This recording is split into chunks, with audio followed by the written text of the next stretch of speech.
Good morning, everyone, and welcome to our Sunday service for June 25th of 2023. We're going to begin with a joy song by Bill. Okay, here we go.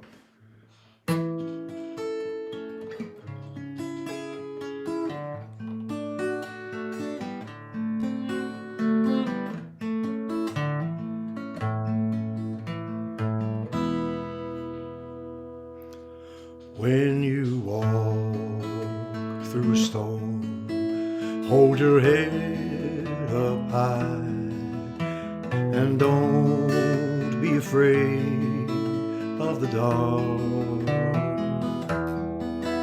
At the end of the storm is a golden sky and the sweet silver song of the Lord. Walk on through the wind, walk on through the rain, though your dreams be tossed and blown. Walk on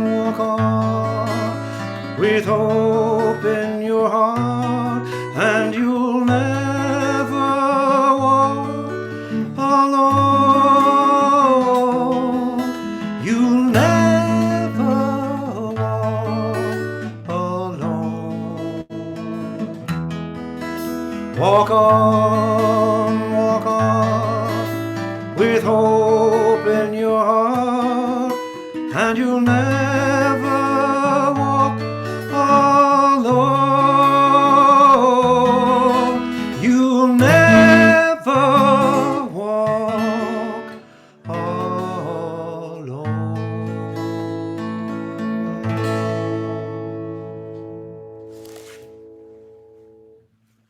Thank you, Bill, so much for that. Well, I'm going to light our Christ candle this morning. So I invite everyone to take a deep breath in. Just close your eyes and go to that place inside where the Christ Spirit within you resides. Sweet Spirit, we invite you into our hearts and minds today. Be fully present within us as us. And we go about our world today. We know that it is you that is the presence and power within us, moving through us, guiding us, healing us, protecting us, prospering us, and bringing us the greatest joy that you can bring. And so it is. Amen. And now Bill is going to share with us surely the presence and the Lord's Prayer.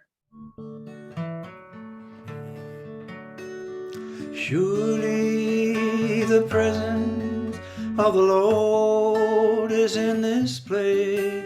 I can feel his mighty power and his grace.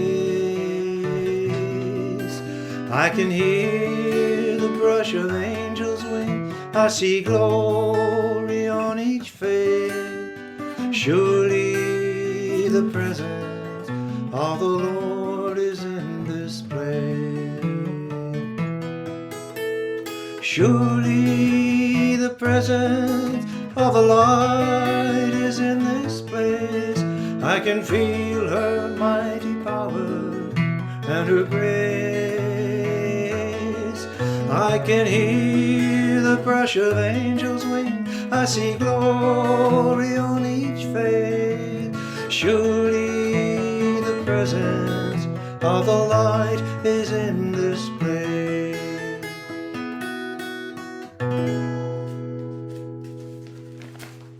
And the Lord's Prayer is here.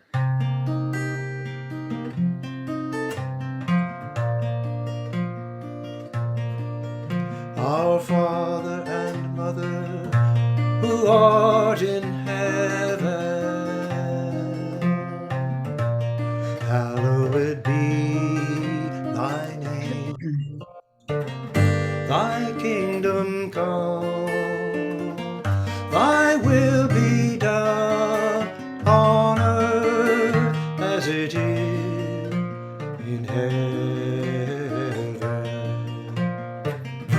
Give us this day our daily bread, and forgive us our debts as we forgive our debtors, and leave us not in temptation, but deliver us from error.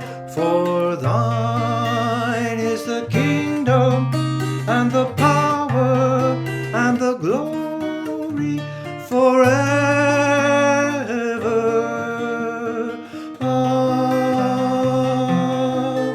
Amen.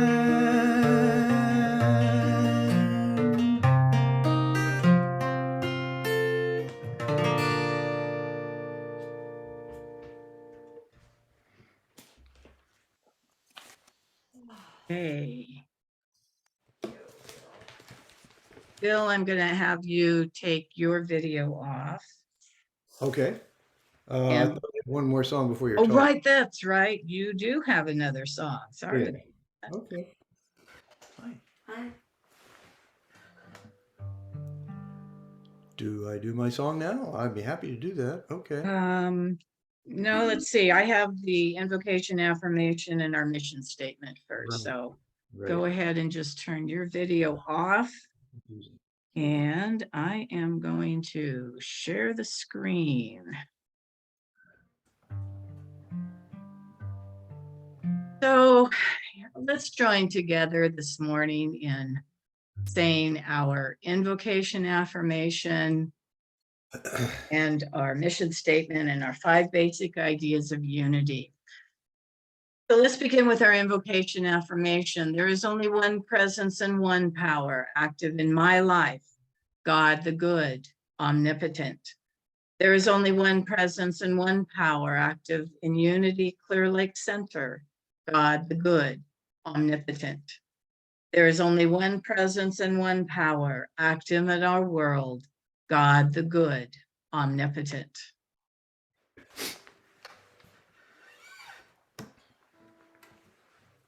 And our mission affirmation, Unity Clear Lake Center is committed to loving all and empowering people to transform their lives through the practice of universal spiritual principles and the energy of God's love.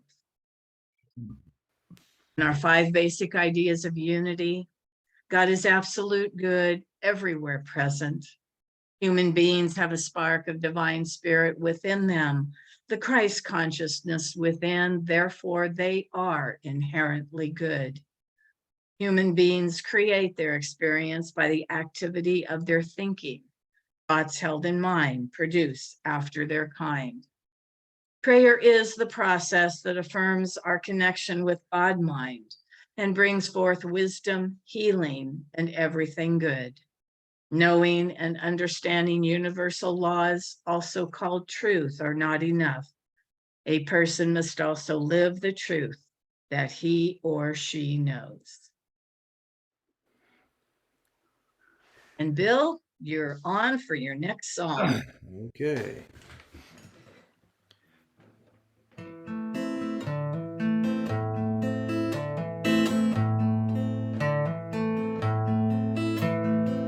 I am a rock, I'm the sun, I'm the ocean. I am a flower, a fish in the sea.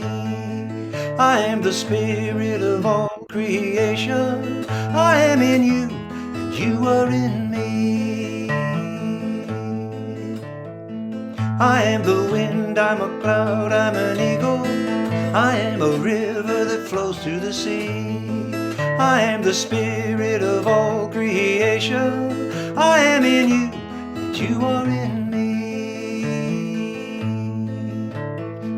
I am a storm, I'm a raging fire. I am the snow falling quietly. I am the spirit of all creation. I am in you, and you are in me. I am a child, I'm a man, I'm a woman. I am a snake, I'm a bumblebee.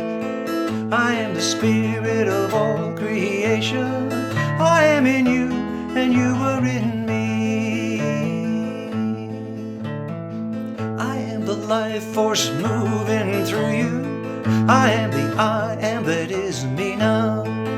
I am the spirit of all creation. I am in you, and you are in me. I am you, and you are me. I am you, and you are me.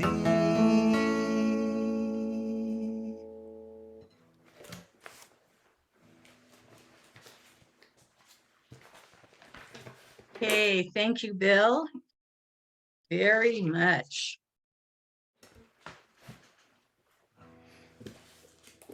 For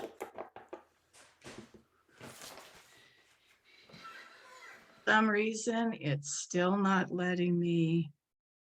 Let me see here. So you have your video off? Yes. All right, for some reason, still not letting me. There we go. Now I'm on. So this brings us to the time for our daily word. And the word for today is joy. I am blessed with indwelling joy. In John's gospel, Jesus prays his disciples and all who receive their message will experience for themselves the joy that he knows. By sharing Jesus's joys, I remember I am a living expression of the divine, created in God's image and likeness, just as Jesus was. My ability to express love, life, wisdom, and all other qualities of God is limited only by my willingness to live from my spiritual nature. I am one with God and one with the allness of God, with all people everywhere. The joy Jesus described remains with me no matter what is happening around me. I know wholeness in the midst of illness, abundance amid the appearance of lack. Even sadness in the aftermath of loss cannot overtake my joy.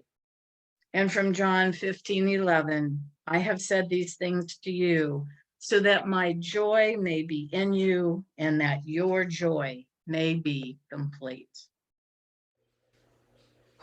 So good morning, everyone.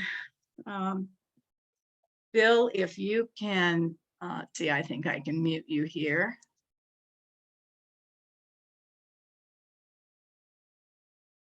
Okay.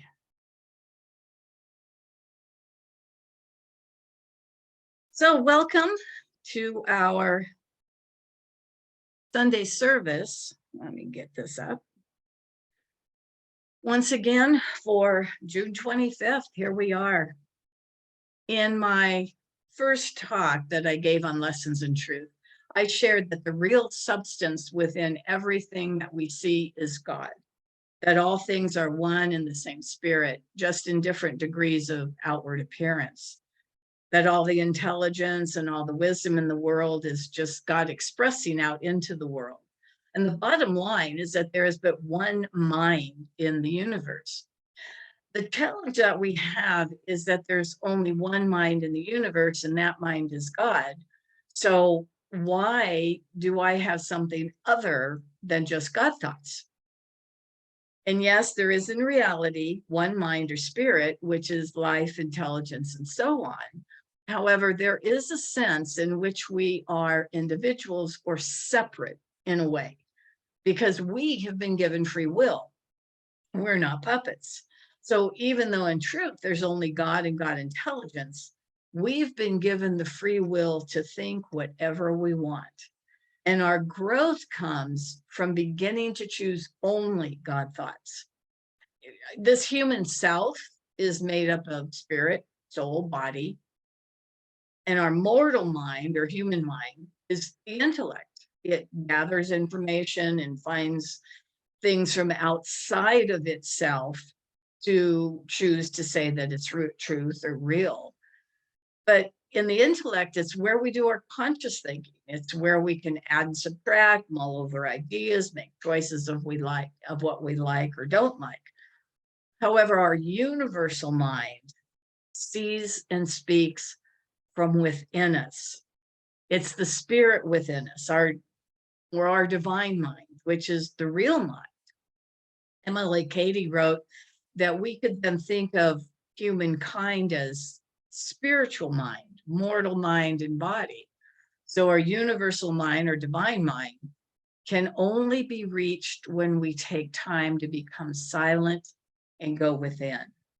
You know, we can only truly listen and feel and hear in those times of that peacefulness and quietness, that I'm alone and apart, being in the silence brings us. So why not just have divine mind in all things? Well, the way that we're made is that our intellect, that thinking and reasoning part of us, has been created to be the servant of spirit. That's what Katie wrote. And this is why we've been given free will. Our bodies are the servant of the intellect, our thinking minds. And there's something I want to show you that will actually be a great practical way of seeing how our minds affect our bodies. I took a workshop on Friday afternoon on Qigong, and I want to show this to you. So I want you to take and put your hands together at the very base, and then just bring your fingers up like this. And then just look at where they come together. Mine are pretty even. And now I want you to drop one. And I want you to take one of your hands and look at it and just concentrate on it. And then just say, fingers grow, fingers lengthen, fingers lengthen, lengthen, lengthen, lengthen, lengthen, lengthen, fingers lengthen, lengthen, lengthen, lengthen, fingers lengthen, lengthen, lengthen, lengthen. And you can do that for several moments. Lengthen, lengthen, lengthen, fingers grow, grow, grow, grow, fingers lengthen, lengthen, lengthen, lengthen. And then put your hands together again and see what happens. Now, when we did this, as you can see, my left fingers are just a hair longer now. When we did this on Friday evening at the Qigong class, I was really surprised because he did this for about 30 seconds. And I was really surprised because my left fingers were almost a good quarter to a half an inch longer than the fingers. And this just shows you how your thoughts focused on one part of your body actually changes it.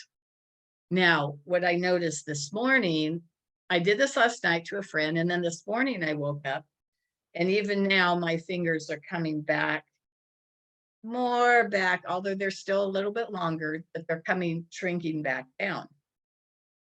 So this is something, if you want to do this for your body, you have to do this over and over and over again.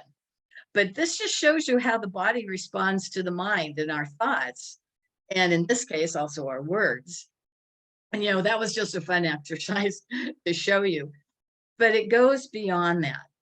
For those of you who were able to lengthen your fingers, lengthen your hand, you saw a physical reaction to just thought.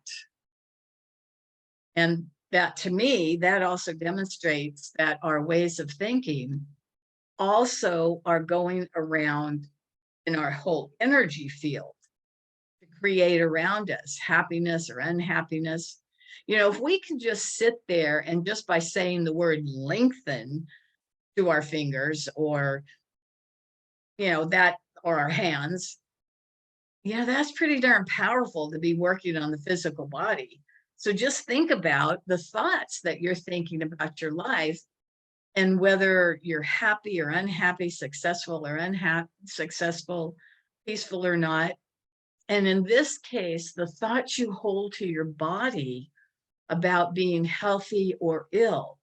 I mean, if we can take our hands and just see, they're still long, they're still a little bit longer, and just lengthen one hand, some of those fingers for 15 seconds that we did it.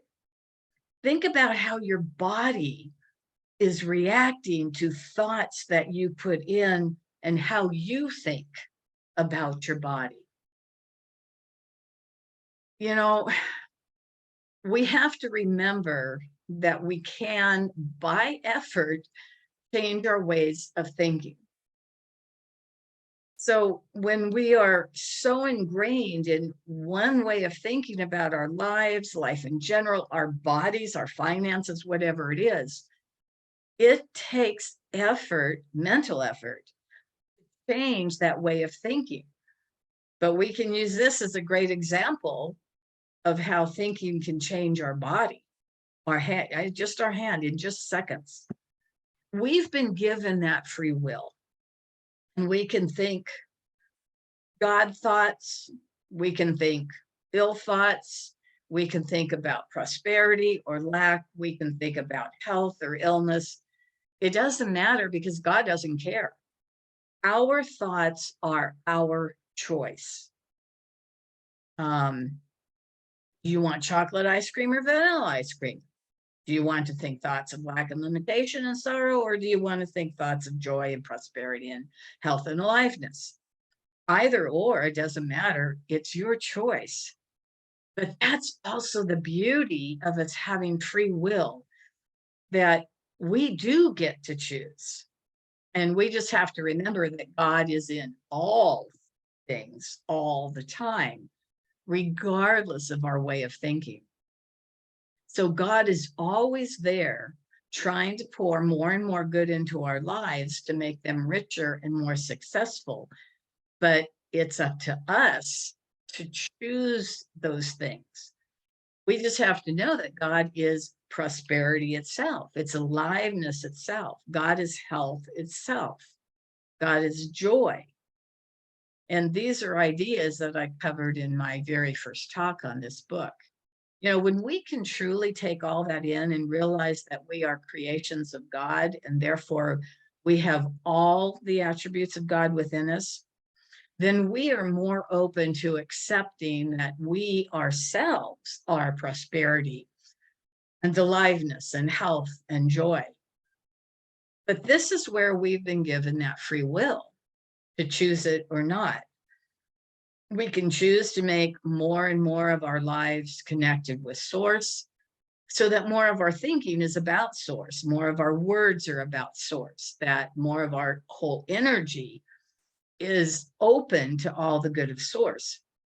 Or we can go about our day thinking about the news that we heard this morning, or, you know, gossiping about our neighbor, or finding all the things wrong in our lives, or concentrating on all the ills that we have going on in our bodies, because none of that matters to God. God, Source, just says, here, I'm giving you free will to choose whatever you want. However, in all of this, there is something called faith that has to come into play. When we hear these ideas, which are new to some people, it's our faith faculty that comes into play to nudge us to say, there's something about this that is true. If we have not been utilizing these ideas, if we haven't been meditating and calling forth all aspects of our good over and over again, and we don't have any real physical examples for ourselves that these things are true, then it's that aspect of faith inside of us that tells us there's a truth to these things. Hebrews chapter 11, verse 1 states, faith is the assurance of things hoped for, the conviction of things not seen. The assurance of things hoped for, the conviction of things not seen. All these ideas that I've been sharing with you over these past 2 talks that I've given are really calling on us to put forth that faith faculty, at least enough for us to go about proving it to ourselves, you know, that these things are true. We proved it to ourselves that a thought held toward a hand or toward the fingers can actually make those fingers grow. That's a physical example of how our thoughts are controlling this body. And of course, what Katie is asking us to do is to go from that state where she calls blind faith to an understanding faith. Blind faith is just an instinctive belief in a higher power. You know, we can look around ourselves and we see all the plants and the animals, we see the sky and the clouds. And just from that, we know that there is something else out there than us that is creating all of this. That's blind faith. It's just an instinctive part of ourselves that says there is more to this than meets the eye, that there's something greater than us. And Katie writes that understanding faith is based on immutable principles, which she calls understanding faith rather than blind faith, which is actually based on fixed laws that we all have access to. They're fixed, they can't be changed. For example, we have the law of gravity. The law of gravity is what goes up must come down. And yes, we have airplanes that fly in the sky through the law of aerodynamics. But if their engines go out, gravity pulls. And for those of you who know geometry, you know that there are laws to geometry. Katie wrote in the book, for instance, the sum of the angles of a triangle is equal to 2 right angles. No matter how large or small the triangle, no matter whether it is made on the mountaintop or leagues under the sea, if we are asked the sum of its angles, we can answer without waiting an instant to count or reckon this particular triangle that it is just 2 right angles. Now, I don't know geometry, so I'm going to take a word for it. But for those who do know geometry, that's a great example, unchangeable law. And something similar is just 1 + 1 = 2. So no matter how you do it, you can't put 1 and 1 together without equaling 2. It can't equal anything else. So just as our physical world is ruled by certain laws, our mental and spiritual world is also governed by laws that are just as real and just as set. Certain conditions of our minds are so connected with certain results that the two can't be separated. So when we know something about these laws, we can know positively beforehand just what's going to happen when we have certain mental states. So just as we know that if we try to be Superman or Superwoman and jump off the roof of the house thinking we're going to fly, the law of gravity is going to take hold and we will fall. So to our mental and spiritual states that we hold ourselves in that are subject to the same type of laws, one of the things we have to understand is that God is the invisible substance out of which all visible things are formed. And it's around us, waiting to just come into our world in whatever form you desire. It's unlimited, and it can come forth as anything we desire. And this is where our thinking nature, our thoughts come in, because our thoughts are telling the universe what our desire is. Jesus knew the law of the universe. He knew the unseen supply that just waits for us to call on it. And this is how he was able to change water into wine, heal the sick, feed 5,000 people with just a few loaves and fishes. But he also knew how to ask with conviction. No doubt, no fear, absolute knowingness. And this is why Katie calls it understanding faith, because he understood what the laws were. John 16:24 quotes Jesus as saying, "Ask and you will receive." So Jesus was merely stating an absolute truth. He knew that the instant we ask or desire for something that, as Katie says, we are touching a secret spring which starts on its way toward us, the good that we want. Jesus knew without a doubt that all we had to do is to make a statement of, I now have, whatever. And that which we have declared will start to come into manifest form. He knew that you didn't have to beg or petition or coax or plead God for anything. You merely stated what you wanted and it becomes. The thing is that we have to practice this until we begin to see it actually happening in our lives, because we have a subconscious part of us that has brought into us just the opposite. And that's what's running our lives. So we have to keep working on it until it becomes more of a fact for each and every one of us. Katie wrote that you think that it's you that wants better health, more love, a brighter, more cheerful home, whatever. And yet, in fact, as she wrote, this is only God pushing at the inner door of your being, as if he were saying, my child, let me in. I want to give you all good, that you may be more comfortable and happy. In Isaiah 65, it has several statements. My servants shall eat, my servants shall drink, my servants shall rejoice, my servants shall sing for gladness of their heart. They shall build houses and inhabit them through the gifts from God. Katie writes, desire in the heart for anything is God's pure promise sent beforehand to indicate that it's yours already in the limitless realm of supply. And whatever you want, you can have for the taking. And of course, as she wrote, the word taking is simply recognizing the law of supply and demand. So in this case, the word taking actually means receiving. So are you truly open to receive the good the universe has for you? Katie wrote to feel whatever your desire is and then begin to rejoice and give thanks that it has occurred.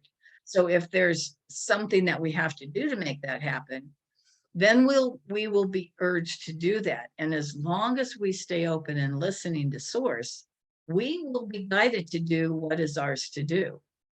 So when we begin to combine our thinking nature with the faculty of faith in our lives, we begin to understand how crucial it is that we start really doing the work necessary to change our way of thinking. To be in the full flow of spirit, we must keep our thoughts centered on God, on source. And as we do this, we become more and more aware that our thoughts are creating the world around us. And this is what she calls understanding faith, because we really begin to understand that all of our good surrounding us comes automatically from just putting our thoughts on source all the time. So the more that you can use your faith faculty, but it's the understanding faith, understanding that thoughts held in mind produce after their kind.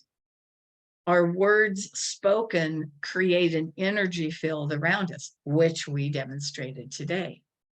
And so the more that we can understand more and more of the laws of the universe, then the more and more we can have all the greatest good come into our lives that we desire.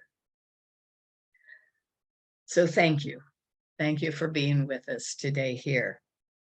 Barbara has just a couple of announcements. We do have an in-service coming up next week, in-house service, and then we'll have a Zoom service the following week. Donations, of course, are always greatly appreciated, and you can mail those to Unity Clear Lake Center, P.O. Box 755, Lower Lake, California, 95453. And now I would like to share with you, let's see, we'll say our prayer of protection.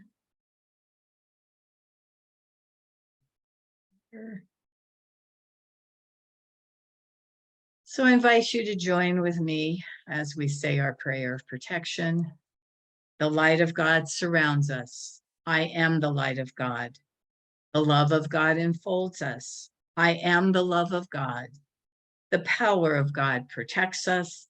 I am the power of God. The presence of God watches over us. I am the presence of God.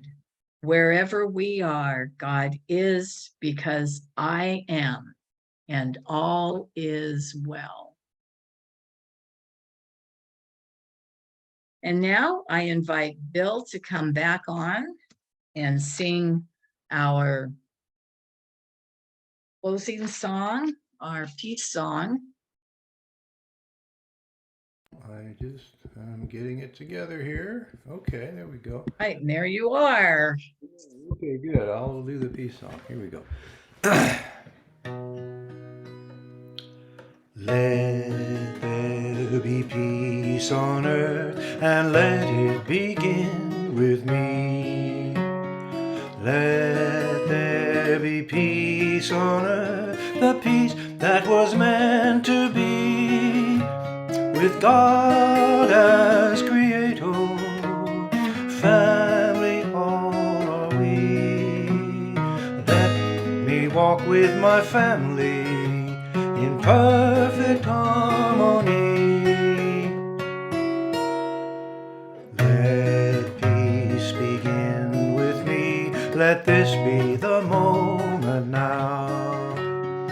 With every step I take, let this be my joyous vow, to take each moment and live each moment in peace eternally. Let there be peace on earth, and let it begin with